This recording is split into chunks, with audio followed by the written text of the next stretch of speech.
Hello नमस्कार साथियों, दूसरे सिविल क्लासेस में आप सब लोगों का स्वागत है, हार्दिक अभिनंदन है।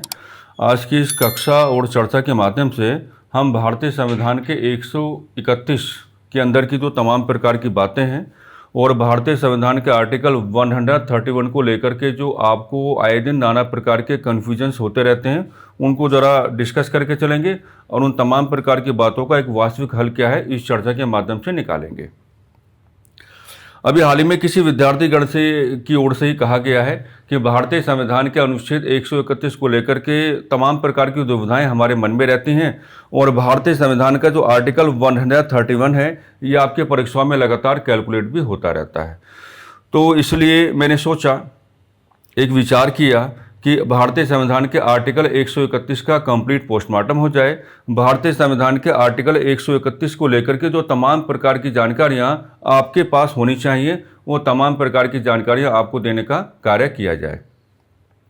मैंने पहले भी कई बार आप लोगों को कहा है कि थोड़ा कर्तव्य आप लोगों का भी बनता है ना। होता क्या है कि मान लीजिए हम अपनी ओर से ही कुछ आपको पढ़ाते रहें तो वो भी ठीक है, कोई दिक्कत नहीं है, क्योंकि जिस तरीके से हाल ही की क्लासों में बेहतरीन कंपैरिजन्स हम लोगों ने किए हैं, तो ये जो तमाम प्रकार के बेहतरीन कंपैरिजन्स हम लोगों ने किए हैं परीक्षा उपयोगी बनेंगे। और मैं एक क्लास में आपको बता भी पा रहा था कि जब आप तुलनात्मक अध्ययन करते हो तो बहुत सारे जो आपकी अलग अलग प्रकार के मूल्य होते हैं, जो अलग अलग प्रकार की वैल्यूज होती हैं, वो तमाम प्रकार की वैल्यूज का एक जगह आपके पास आ जाती हैं। इसका फ़ायदा क्या होता है कि रिवीजन करने में आपको काफ़ी आसानी हो जाती है और ठीक जो आपके एग्जामिनेशन की पर्टिकुलर डेट होती है उससे पहले आप इजीली अपने आप को रिवाइज करा पाते हो। तो जैसा किसी विद्यार्थी गण की ओर से कहा गया कि भाई आप हमें भारतीय संविधान के आर्टिकल 131 के बारे में जानकारी देने का कार्य करें, ऐसे ही बाकी लोगों का भी परम कर्तव्य बनता है कि आप लोग अपने ऑफलाइन कमेंट्स के माध्यम से जिन टॉपिक्स में आपको परेशानियां हैं, जिन टॉपिक्स में आपको आए दिन दुविधाओं का सामना करना पड़ रहा है, तो आप ये कार्य कर सकते हैं कि ऑफलाइन कमेंट्स के माध्यम से जो आपके टॉपिक्स हैं, जो आपको आए दिन परेशान करके चलते हैं, आप उनको वहाँ पर मेंशन कर सकते हैं। एक विद्यार्थी ने पहले भी कहा था 19, 20 और 21, तो 19 की वीडियो तो आपके पास आ चुकी है। भारतीय संविधान के आर्टिकल 20 को और 21 को हम लोग कैलकुलेट करने वाले हैं, लेकिन आज इस चर्चा का जो मुख्य उद्देश्य रहेगा कि भारतीय संविधान का जो आर्टिकल 131 है वो ईजिली आपकी गिरफ्त में आ जाए, यानी कि भाषा में बहुत ज़्यादा कठिन नहीं रखूँगा, बहुत आसानी के साथ हम आपको समझाने की कोशिश करेंगे कि भारतीय संविधान के 131 को आप कैसे अप्रोच करेंगे, आपकी परीक्षा में सवाल कैसे आता है। आज आपको सवाल भी मैं बना के दिखाऊंगा कि किस प्रकार का सवाल आपकी परीक्षा में पुटअप किया जाता है। हमको लगता है कि सबसे पहले आपको क्या काम करना चाहिए, सबसे पहले आपको यह काम करना चाहिए साथियों कि मान लीजिए आपने क्या लिखा, आपने लिखा आर्टिकल 131, यानी कि भारतीय संविधान का अनुच्छेद 131 आपने लिखा है ना। तो देखो, आपके संविधान का अगर कोई भी आर्टिकल हो तो आपके संविधान का जो कोई भी आर्टिकल होता है तो आर्टिकल का जो एक जिसको हम कहते हैं कि रियल डिस्कशन किया है, तो आप सबसे पहले कहाँ जाया करो, भारतीय संविधान का अगर कोई भी आर्टिकल आपको दिखाई पड़ता है तो आर्टिकल का रियल डिस्कशन आप देखा करो। रियल डिस्कशन का मतलब क्या होता है कि भारतीय संविधान का अगर कोई भी आर्टिकल आपको दिखाई पड़ता है तो पर्टिकुलर उस आर्टिकल का मेन सब्जेक्ट आप क्या लेके चलेंगे, तो यहाँ पर मेन जो सब्जेक्ट होगा उसके बारे में आपको बताना पड़ेगा। तो अगर भारतीय संविधान के आर्टिकल 131 के मेन सब्जेक्ट को आप लेकर के चलोगे तो इंग्लिश में आप क्या कहोगे, इसमें क्या है, इसमें मिलेगा आपको ओरिजिनल ज्यूरिसडिक्शन मिलेगा, इसमें क्या मिलेगा आपको, ओरिजिनल ज्यूरिसडिक्शन मिलेगा। और जो इंग्लिश में आपका ओरिजिनल ज्यूरिसडिक्शन है उसको आप हिंदी में क्या कहोगे, प्रारंभिक क्षेत्राधिकार कहोगे। उसको आप हिंदी में क्या कहोगे साथियों, उसको हिंदी में आपको क्या कहना होगा, उसको हिंदी में आपको प्रारंभिक क्षेत्राधिकार कहना होगा। अब साथ ही साथ आपको ये बताना पड़ेगा कि रियल डिस्कशन में आपने मेन सब्जेक्ट जो आइडेंटिफाई किया है कि इंग्लिश में आपने क्या कहा कि ओरिजिनल ज्यूरिसडिक्शन इसमें आपको दिखाई पड़ता है, हिंदी में आपने क्या कहा कि इसमें प्रारंभिक क्षेत्राधिकार आपको दिखाई पड़ता है। तो ये जो आपका प्रारंभिक क्षेत्राधिकार है या जो आपका ओरिजिनल ज्यूरिसडिक्शन आपको दिखाई पड़ता है, इसके साथ आप किसको जोड़ के चलेंगे, सुप्रीम कोर्ट ऑफ इंडिया। इसके साथ आप किसको जोड़ के चलेंगे, सुप्रीम कोर्ट ऑफ इंडिया को जोड़ के चलेंगे, यानी कि भारत के सर्वोच्च न्यायालय को आपको जोड़ के चलना है। यानी कि ये समझ में आता है कि जो भारतीय संविधान का आर्टिकल 131 है ये सर्वोच्च न्यायालय के बारे में डिस्कशन कर रहा है और भारतीय संविधान का जो अनुच्छेद 131 है ये सर्वोच्च न्यायालय के बारे में क्या डिस्कशन करता है, तो ये आपको दिखाता है कि सर्वोच्च न्यायालय का प्रारंभिक क्षेत्राधिकार क्या होगा, या इंग्लिश में कहेंगे तो ये दिखाएगा आपको कि सर्वोच्च न्यायालय का ओरिजिनल ज्यूरिडिक्शन क्या होगा। ये आपको सबसे पहले हर आर्टिकल के बारे में ये काम कर लेना चाहिए, क्योंकि कई बार क्या होता है कि आर्टिकल का जो आपका रियल डिस्कशन है तो वो रियल डिस्कशन को ही आधार बना लेता है, और रियल डिस्कशन को आधार बना करके आपके सामने एक हल्का सा सवाल रख देगा। मान लीजिए आपसे पुटअप कर सकता है कि भारतीय संविधान का निम्न में से ऐसा कौन सा अनुच्छेद है जो सर्वोच्च न्यायालय के प्रारंभिक क्षेत्राधिकार पर डिस्कशन करता है। So your answer should be article 131, आपका यहाँ पर आंसर आ जाना चाहिए। अब साथ ही साथ आपको यह भी बताना पड़ेगा, क्योंकि जिस तरीके से आज के समय में आपकी परीक्षाओं का एनवायरनमेंट पूरा चेंज हो गया है, तो फिर आपको यह भी बताना पड़ेगा कि मान लीजिए आपने कहा कि इसमें आपको क्या दिखाई पड़ा, इसमें आपको दिखाई पड़ा प्रारंभिक क्षेत्राधिकार, और आप बता पा रहे हो कि जो प्रारंभिक क्षेत्राधिकार है ये किसका दिखाई पड़ा, तो आपने बता ही दिया कि सर्वोच्च न्यायालय का दिखाई पड़ा।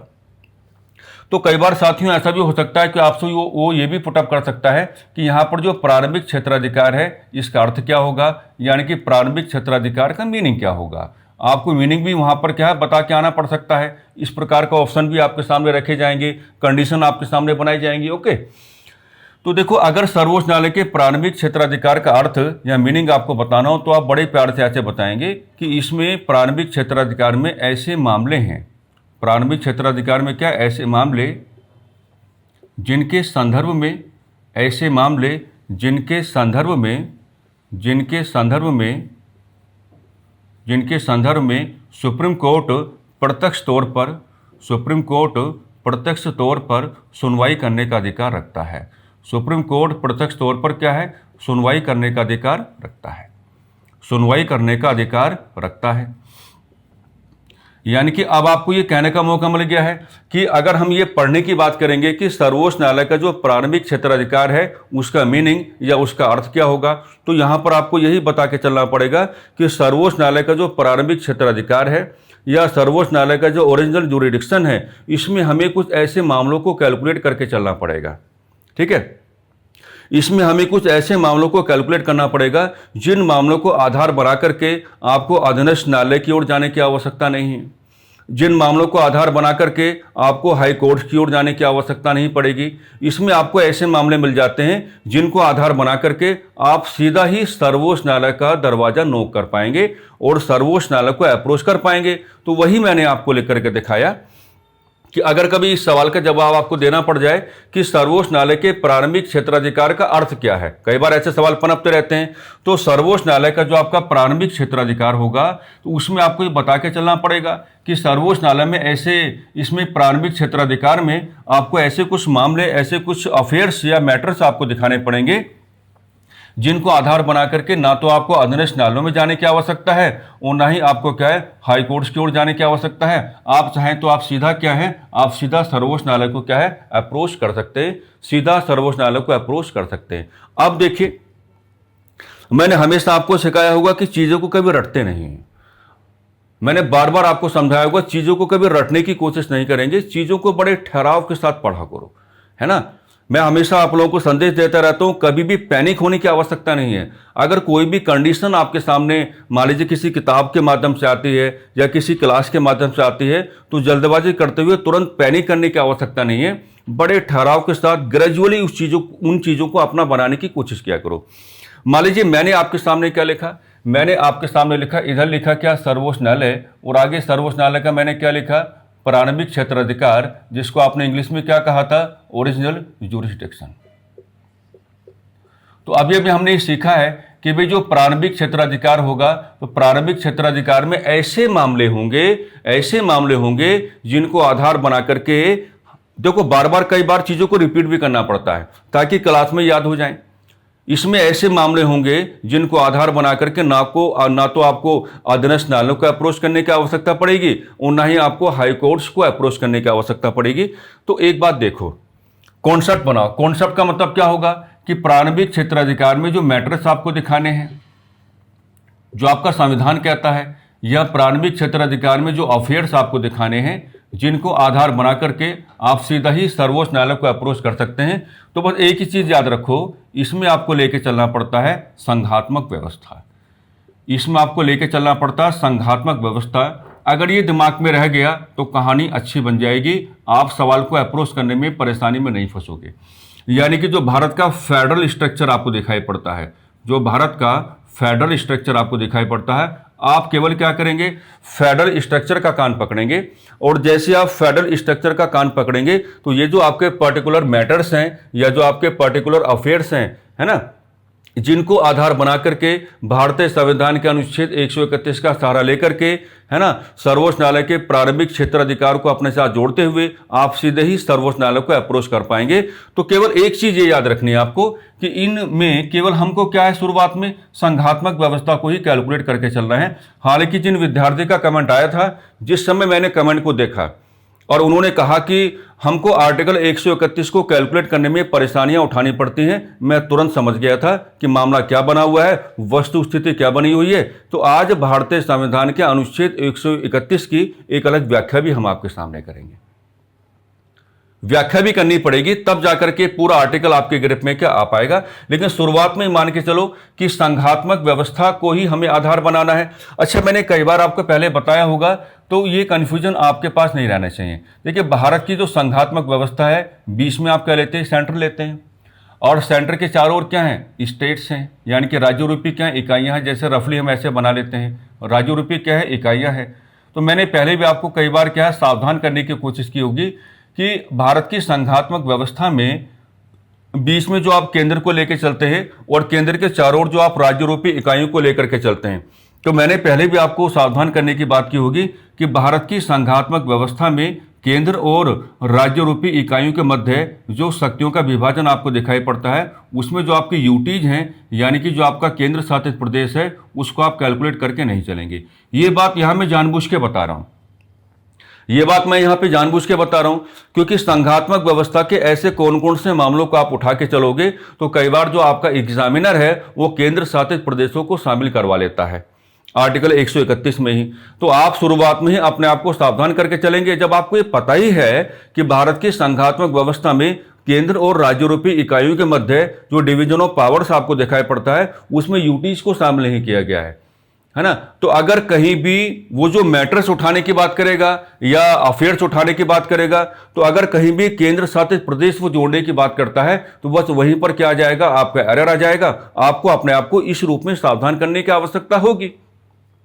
तो यहां पर दो बातें हम आपको बता पा रहे हैं कि कैसे कैसे आपको सावधानी लेके चलनी है। एक तो शुरुआत में सारा ध्यान कहां लेके चलेंगे, संघात्मक व्यवस्था पर लेके चलेंगे, और जब आप सारा ध्यान संघात्मक व्यवस्था पर लेकर के चलेंगे तो फिर आपको यहां भी आना पड़ेगा। और यहां आने का मतलब क्या होगा कि आपको सावधानी लेकर के चलनी है कि ये जो संघात्मक व्यवस्था को आधार बना करके जो मैटर्स अब आप डिस्कस करने वाले हो या जो अफेयर्स अब आप डिस्कस करने वाले हो, इसमें यूटीज को, दैट मीन्स केंद्र शासित प्रदेशों को आप शामिल करके नहीं चलेंगे। अच्छा, एक बात हो रहा है, साथ ही साथ एक अच्छे सेंटेंस का प्रयोग करके चलो। हमारी जो संघात्मक व्यवस्था है, तो अगर रफली हम ये बात करें कि हमारे यहाँ की जो संघात्मक व्यवस्था है, तो संघात्मक व्यवस्था की देखो अपनी क्या उपयोगिता है, संघात्मक व्यवस्था की क्या है, अपनी क्या है उपयोगिता है। और संघात्मक व्यवस्था की जो अपनी उपयोगिता है, वो उपयोगिता में आप ये बात कहेंगे कि भारत में, जैसे मान लीजिए आपने कहा कि भारत में शासन व्यवस्था का मुख्य प्रकार आपको कौन सा नजर आता है, तो आप कहेंगे भाई संसदीय शासन व्यवस्था आपको नजर आता है। आप क्या कहेंगे, संसदीय शासन व्यवस्था आपको नजर आता है। ठीक है, अब देखो एक बात सुनो मेरी, कि जब आप यूएसए की ओर जाने की बात करोगे तो यूएसए में संघात्मक व्यवस्था तो आपको नजर आएगी, लेकिन संसदीय शासन व्यवस्था आपको नजर नहीं आएगी। और जब आप ब्रिटेन की ओर जाने की बात करोगे तो ब्रिटेन में संघात्मक व्यवस्था आपको नजर नहीं आएगी, लेकिन संसदीय शासन व्यवस्था आपको नजर आएगी। हमारे यहाँ संघात्मक व्यवस्था भी है और हमारे यहाँ संसदीय शासन व्यवस्था भी है। तो हम ये बात कह सकते हैं कि हमारे यहाँ की जो संघात्मक व्यवस्था आपको दिखाई पड़ती है, जिसमें एक केंद्र है और केंद्र के ओर क्या है, और राज्य रूपी इकाइयां हैं। तो टोटल मामला यह बनता है कि जो मुख्य शासन व्यवस्था आपने बनाई है, संसदीय शासन व्यवस्था, उसको आधार बनाकर भी आप ये कह सकते हैं कि शासन व्यवस्था को आधार जब बनाएंगे तो आपको ये कहने का मौका मिल जाएगा कि शासन व्यवस्था के संदर्भ में जो नाना प्रकार के क्रियाकलाप हैं वो बेहतरीन तरीके से क्या है, चलते रहें। क्योंकि हम लोग जानते हैं कि हमारे यहाँ की जो संघात्मक व्यवस्था है उसमें सारी शक्तियाँ किसके पास है? केंद्र के पास हैं। शक्तियों का सेंट्रलाइजेशन आपको दिखाई पड़ता है। तो शक्तियों का पहले तो आपको यहाँ पर सेंट्रलाइजेशन लेके चलना पड़ता है, फिर शक्तियों का डिसेंट्रलाइजेशन आपको लेकर चलना पड़ता है। यानी कि केंद्र अपनी ओर से क्या है, संविधान को आधार बना करके इन राज्य रूपी इकाइयों को क्या है, शक्तियां देने की बात करता है। तो मामला कुल मिलाकर के किस प्रकार का बना?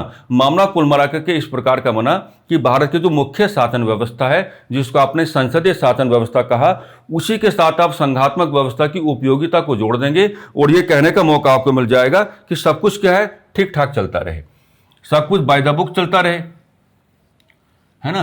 यानी कि केंद्र जो है राज्य रूपी इकाइयों को अपने चारों तरफ लेके चले और राज्य रूपी इकाइयों को अपने साथ जोड़ते हुए क्या है, शासन व्यवस्थाओं को लेकर के या शासन व्यवस्थाओं को लेकर के जो भी मेजर आपके कंसर्न्स रहते हैं वो बड़े ठहराव के साथ क्या आगे चलते रहें या व्यवस्थित रूप से क्या है आगे चलते रहें। अब देखो, जैसे मैंने अभी भी आपको बताया कि हमारी संघात्मक व्यवस्था में हम लोग क्या है, यूटीज को कैलकुलेट करके नहीं चलते हैं। हमारा जो मेजर फोकस होता है किस पर होता है, केंद्र और राज्य रूपी इकाइयों के बीच होता है। तो अगर आप कहेंगे कि भारतीय संविधान का जो आर्टिकल 131 है, जो सर्वोच्च न्यायालय के प्रारंभिक क्षेत्राधिकार की ओर आपको लेकर के जाता है और यहाँ के जो मैटर्स हमको उठाने हैं, यहाँ के जो मामले हमको उठाने हैं, शुरुआत में हमारा सारा ध्यान कहाँ पे होगा, संघात्मक व्यवस्था में होगा। शुरुआत में हमारा ध्यान कहाँ पर होगा, संघात्मक व्यवस्था में होगा। तो देखो अब सब कुछ ओपन हो गया है।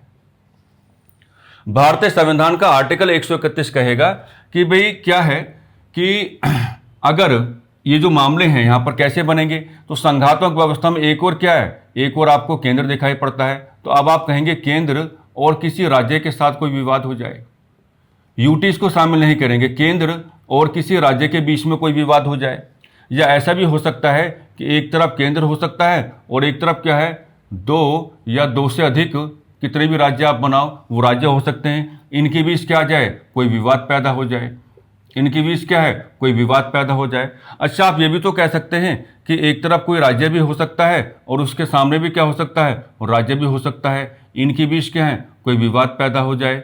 अच्छा, आप ये भी तो कह सकते हैं कि एक और क्या है, दो राज्य हो सकते हैं, S1 + S2, और उनके सामने क्या है, S3 + S4 हो सकते हैं, इनके बीच कोई विवाद पैदा हो जाए।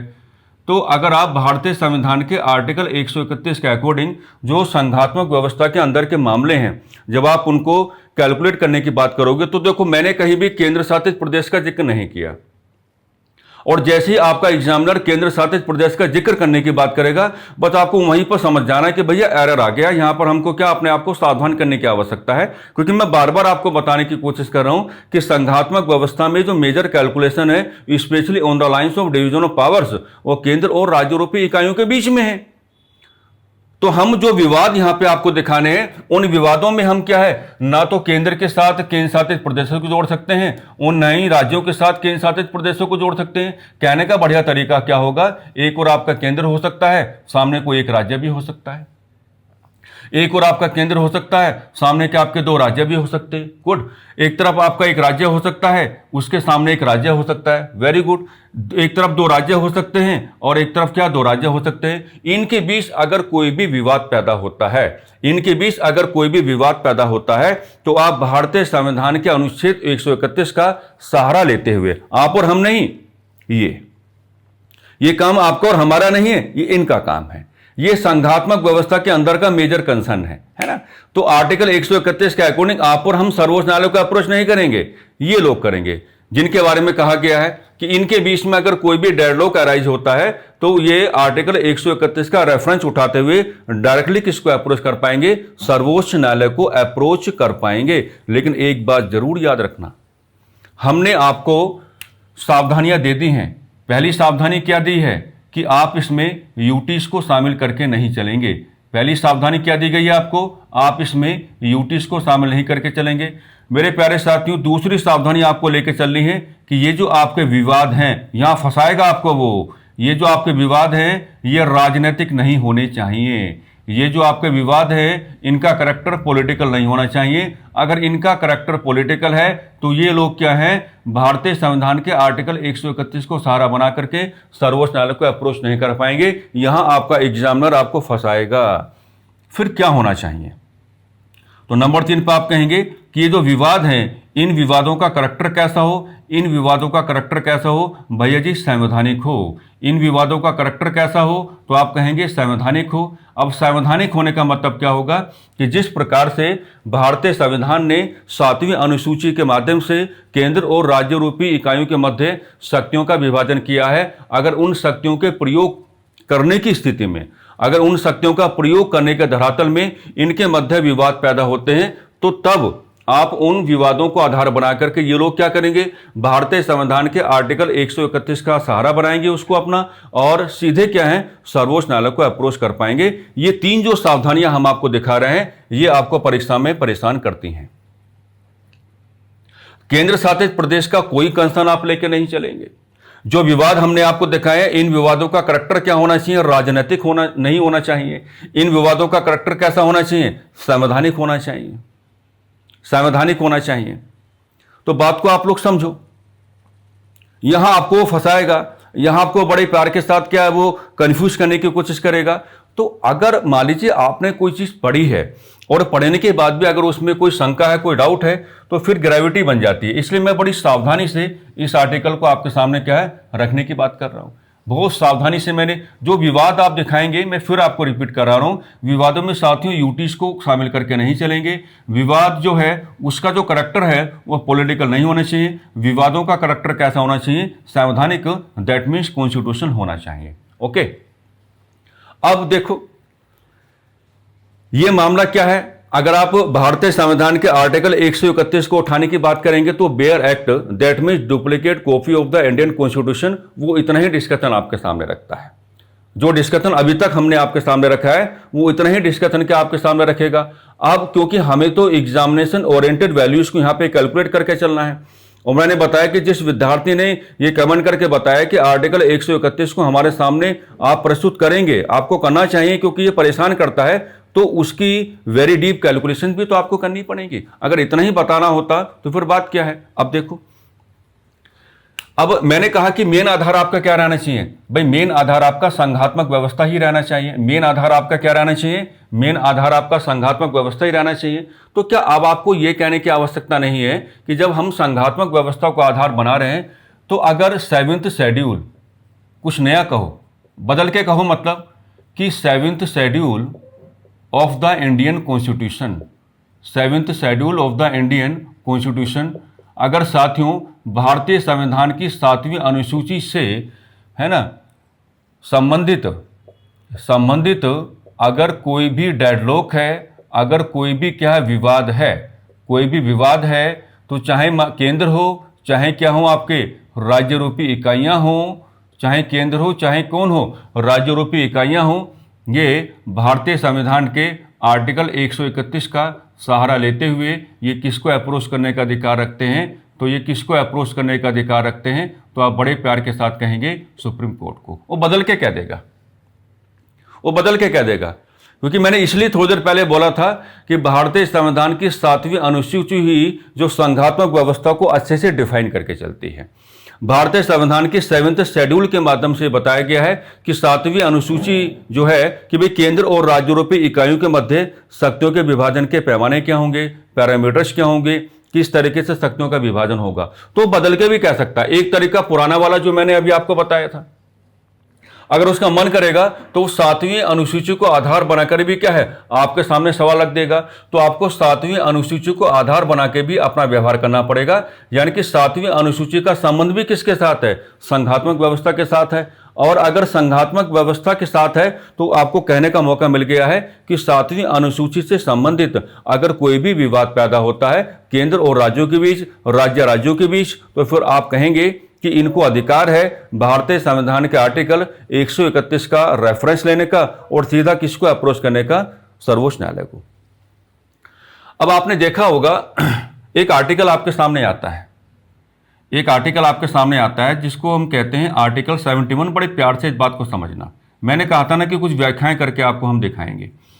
तो भारतीय संविधान का जो आर्टिकल 71 है, आर्टिकल 71 क्या कहता है, आर्टिकल 71 ये कहता है कि भाई एक और आप किसको लेके चलें, प्रेसिडेंट को लेके चलें, एक और आप किसको लेके चलें, प्रेसिडेंट को लेके चलें, और एक और आप किसको लेके चलें, वाइस प्रेसिडेंट को लेके चलें। एक और आप किसको लेके चलें, प्रेसिडेंट को लेके चलें, और एक और आप किसको लेके चलें, वाइस प्रेसिडेंट को लेके चलें। अगर रिगार्डिंग टू देयर इलेक्शंस अगर इनके चुनाव के संबंध में या इनके चुनाव के संदर्भ में अगर कोई भी विवाद पैदा होता है, ठीक है, अगर इनके चुनाव के संदर्भ में कोई भी विवाद पैदा होता है तो सुप्रीम कोर्ट अपने साथ किसको जोड़ता है, इलेक्शन कमीशन ऑफ इंडिया को जोड़ता है। इलेक्शन कमीशन ऑफ इंडिया को जोड़ता है। तो सुप्रीम कोर्ट अपने साथ किसको जोड़ता है, इलेक्शन कमीशन ऑफ इंडिया को जोड़ता है। और ऐसे विवादों का निपटारा कौन करेगा, ऐसे विवादों का निपटारा करने का अधिकार किसके पास है, ऐसे विवादों का निपटारा करने का अधिकार किसके पास है, तो आप कहेंगे सर्वोच्च न्यायालय के पास है।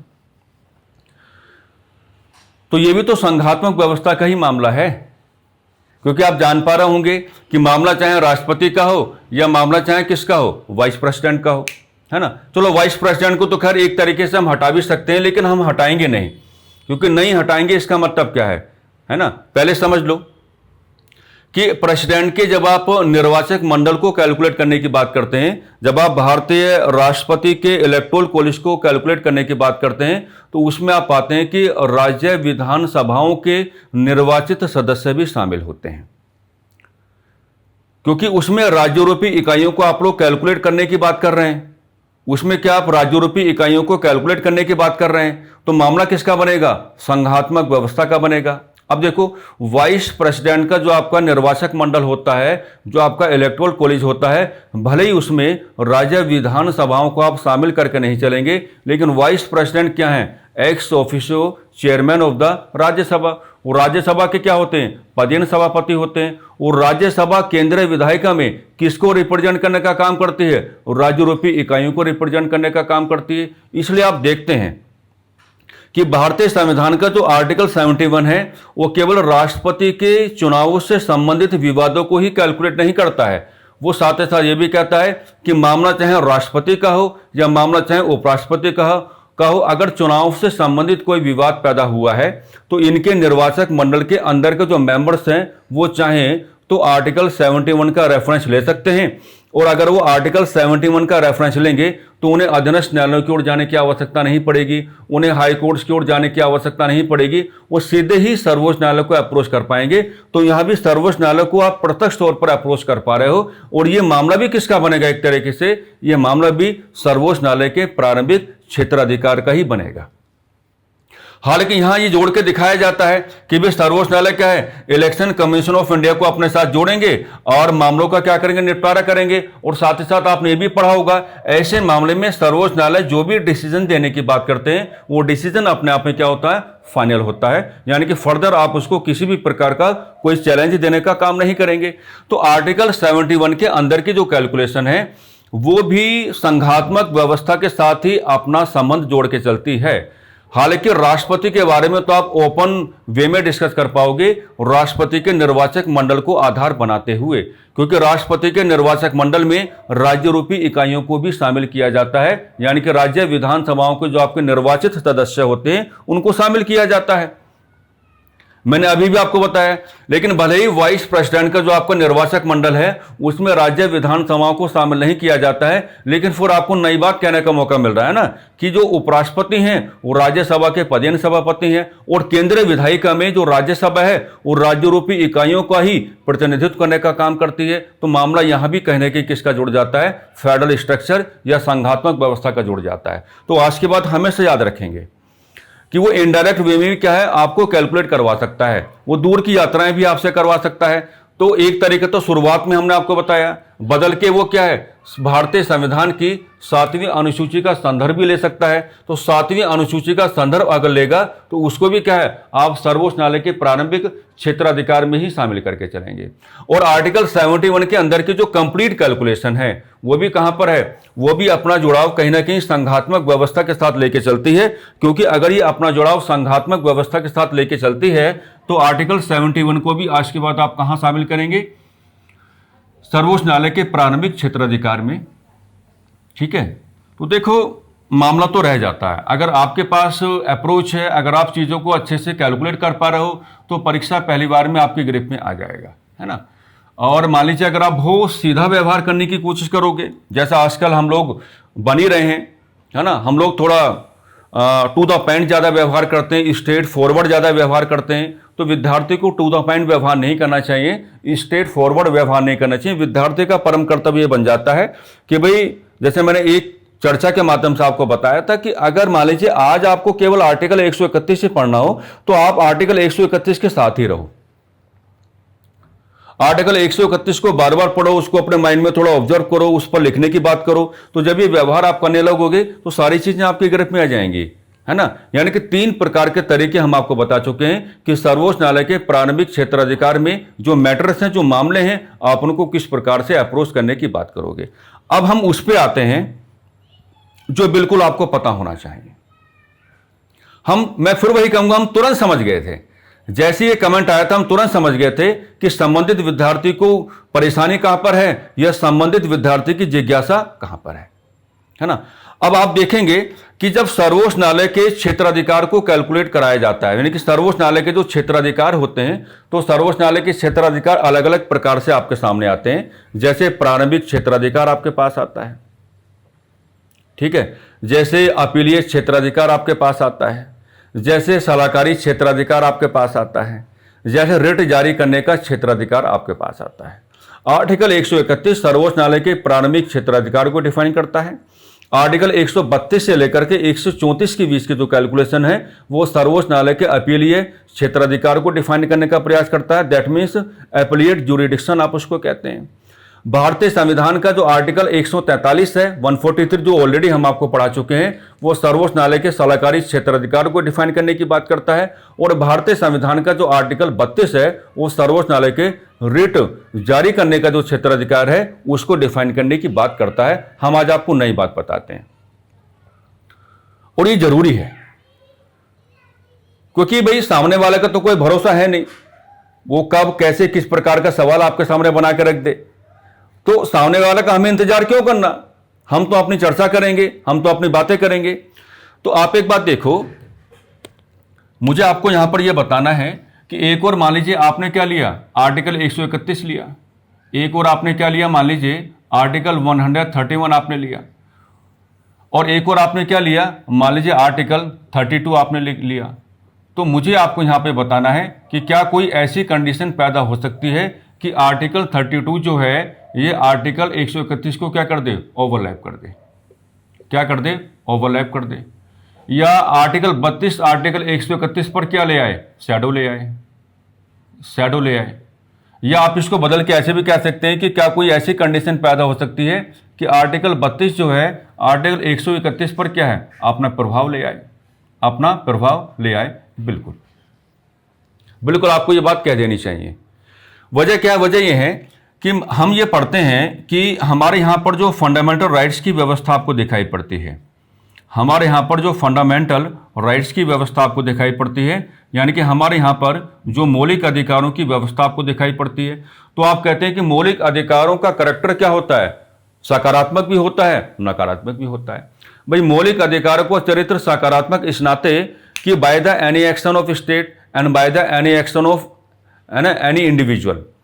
तो अगर आपके मौलिक अधिकारों को इन्फ्लुएंस किया जाता है, या आपके मौलिक अधिकारों पर कोई नकारात्मक प्रभाव डाला जाता है, या आपकी दूरी आपके मौलिक अधिकारों से बनाई जाती है, तो कहा जाता है कि आप न्यायपालिका को अप्रोच करने का अधिकार रखते हैं। यानी कि अगर आपके मौलिक अधिकारों को इन्फ्लुएंस किया जाता है, ऐसा करते हैं, बना लेते हैं, अगर आपके मौलिक अधिकार को इन्फ्लुएंस किया जाता है, अगर आपके मौलिक अधिकारों का हनन किया जाता है, तो आप न्यायपालिका को अप्रोच करने का अधिकार रखते हैं। लेकिन हमारे यहाँ की व्यवस्था क्या कहती है, हमारे यहाँ की व्यवस्था ये कहती है कि जो फर्स्ट टाइम आप अप्रोच करेंगे, मौलिक अधिकारों को हनन होने की स्थिति में जो फर्स्ट टाइम आप अप्रोच करेंगे, तो फर्स्ट टाइम अप्रोच किसको करेंगे, आर्टिकल 226 को करेंगे। और जब आप आर्टिकल 226 को अप्रोच करने की बात करेंगे, तो आप किसको अप्रोच करने की बात करेंगे, हाईकोर्ट को अप्रोच करने की बात करेंगे। अब आप देख पा रहे हैं कि आर्टिकल 32 तो पहले आता है, आर्टिकल 226 बाद में आता है। लेकिन आप एक बात देखो, हमारे यहाँ की जो न्यायपालिका है वो इंटीग्रेटेड है, यानी कि एक ट्रायंगल बना करके आप अपने यहाँ की न्यायपालिका को दिखा सकते हैं। सबसे नीचे आपको क्या दिखाने होते हैं? सब ऑर्डिनेट्स कोर्ट्स आपको दिखाने होते हैं, सब ऑर्डिनेट कोर्ट्स आपको दिखाने होते हैं। उसके ऊपर आपको क्या दिखाने होते हैं? हाई कोर्ट्स आपको दिखाने होते हैं। उसके ऊपर आपको क्या दिखाना होता है? और सबसे ऊपर आप क्या दिखाते हैं? सुप्रीम कोर्ट आप दिखाते हैं। तो यहाँ पर हमारे यहाँ की जो एकीकृत न्यायपालिका है, यानी कि केंद्र और राज्यों के लिए अलग अलग प्रकार की न्यायपालिका नहीं है, संपूर्ण भारत के लिए एक ही न्यायपालिका है, जिसको इंटीग्रेटेड सिस्टम ऑफ जुडिशरी कहा जाता है। यानी कि सर्वोच्च न्यायालय का कंट्रोल हाई कोर्ट्स पर होगा, हाई कोर्ट्स का कंट्रोल सबऑर्डिनेट कोर्ट्स पर होगा, या सर्वोच्च न्यायालय का कंट्रोल सीधा कहाँ भी दिखा सकते हैं? अधीनस्थ न्यायालयों पर भी आप दिखा सकते हैं। यानी कि ये एक दूसरे से क्या है? जुड़े हुए हैं, एक दूसरे से सेपरेट होकर बात नहीं करते हैं।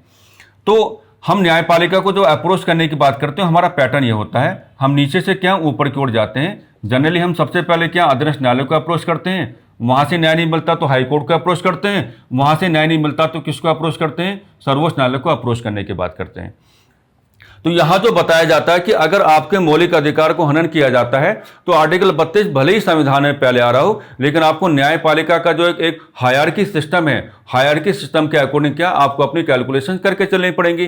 तो हायरार्की सिस्टम में क्या है? सर्वोच्च न्यायालय अपेक्स बॉडी है, उससे पहले कौन आता है? हाईकोर्ट आता है। तो इसलिए कहा जाता है कि अगर आपके मौलिक अधिकार को हनन होगा तो फर्स्ट टाइम जो आप अप्रोच करने का अधिकार रखेंगे, आर्टिकल 226 को अप्रोच करने का अधिकार रखेंगे, और आर्टिकल 226 को अप्रोच करने का अधिकार रखेंगे, और हाई कोर्ट से क्या है? आप अपना ट्रीटमेंट कराने की बात करेंगे उसी रूप में जिस रूप में आपके मौलिक अधिकार का हनन हुआ है। लेकिन आर्टिकल 226 की बात हम हमेशा ऐसे पढ़ाते हैं कि आर्टिकल 226 जो है आप उसको रिट जारी किए जाने के संदर्भ में, आप उसको क्या है? रिट जारी किए जाने के संदर्भ में बाध्य नहीं कर पाएंगे। आप उसको रिट जारी करने के संदर्भ में क्या है? बाध्य नहीं कर पाएंगे। यानी कि मैं इसको ऐसे बताता हूं कि अगर मौलिक अधिकार का हनन हुआ है, अगर आपको टैबलेट की आवश्यकता है तो हाईकोर्ट या तो आपको मेडिसिन देने से मना ही कर देगा, या टैबलेट के स्थान पर क्या लगा देगा? इंजेक्शन लगा देगा। भैया आपको आवश्यकता टैबलेट की है, हाईकोर्ट क्या लगाता है? इंजेक्शन लगाता है, या मना ही कर देता है कि नहीं हमारा मन है, हम तो आपको मेडिसिन देते ही नहीं। तो ये हमारी संविधान की व्यवस्था है कि in case of infringement of fundamental rights, अगर आप आर्टिकल 226 का सहारा लेते हुए हाईकोर्ट को अप्रोच करने की बात करेंगे तो हाईकोर्ट को आप रिट जारी किए जाने के संदर्भ में बाध्य नहीं कर पाएंगे। इसलिए एक बढ़िया तरीका यह बताया जाता है कि आप अगर चाहें तो मौलिक अधिकारों का हनन होने की स्थिति में प्रत्यक्ष तौर पर सीधे ही आप क्या है? सर्वोच्च न्यायालय को अप्रोच कर पाएंगे। लेकिन वहां को रीजन बताना पड़ेगा, और वहां रीजन बताने का सबसे बढ़िया तरीका यह होता है कि अगर आप इस वैल्यू के रिगार्डिंग जागरूक हैं कि अगर हम भारतीय संविधान के 226 का सहारा लेते हैं तो हाईकोर्ट को रिट जारी किए जाने के संदर्भ में हम बाध्य नहीं कर सकते, तो ये अगर आप वहां पर अटैच कर देंगे तो सर्वोच्च न्यायालय क्या है? बिल्कुल इस बात को एक्सेप्ट करेगा और सर्वोच्च न्यायालय उसके हिसाब से बात करेगा। तो दिमाग पे जोर डालो। हालांकि जो रिट जारी करने का अधिकार है उसको सेपरेट वे में डिस्कस किया गया है, लेकिन मैंने कहा कि एक कंडीशन ऐसी भी आ जाती है कि भारतीय संविधान का जो आर्टिकल 32 है वो 131 को ओवरलैप कर जाता है, या भारतीय संविधान का जो आर्टिकल 32 है वो 131 पर शैडो ले आता है, या भारतीय संविधान का जो आर्टिकल 32 है वो 131 पर ही अपना प्रत्यक्ष प्रभाव ले आता है। वो कंडीशन ये है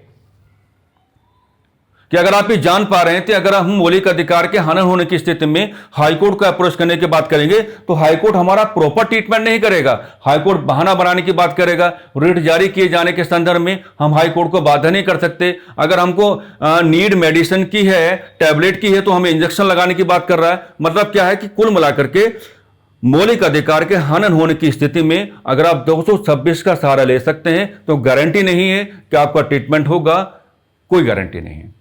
इससे अच्छा यह रहता है कि हमारे संविधान की ही व्यवस्था है कि आप सीधा ही किसको अप्रोच कर लें, आप सीधा ही भारतीय संविधान के अनुच्छेद 32 को अप्रोच कर लें।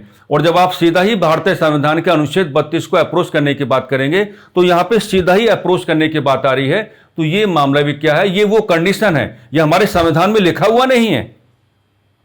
भाई आपका जो एग्जामिनर है वो इनडायरेक्ट वे में जो है वैल्यूज को कैलकुलेट कराने की बात करेगा, तो ये कंडीशन हम आपको दिखा रहे हैं कि एक कंडीशन ऐसी आ जाएगी, एक कंडीशन आने की संभावनाएं बनी रहती हैं जब भारतीय संविधान का आर्टिकल 32 ही 131 को ओवरलैप कर जाता है।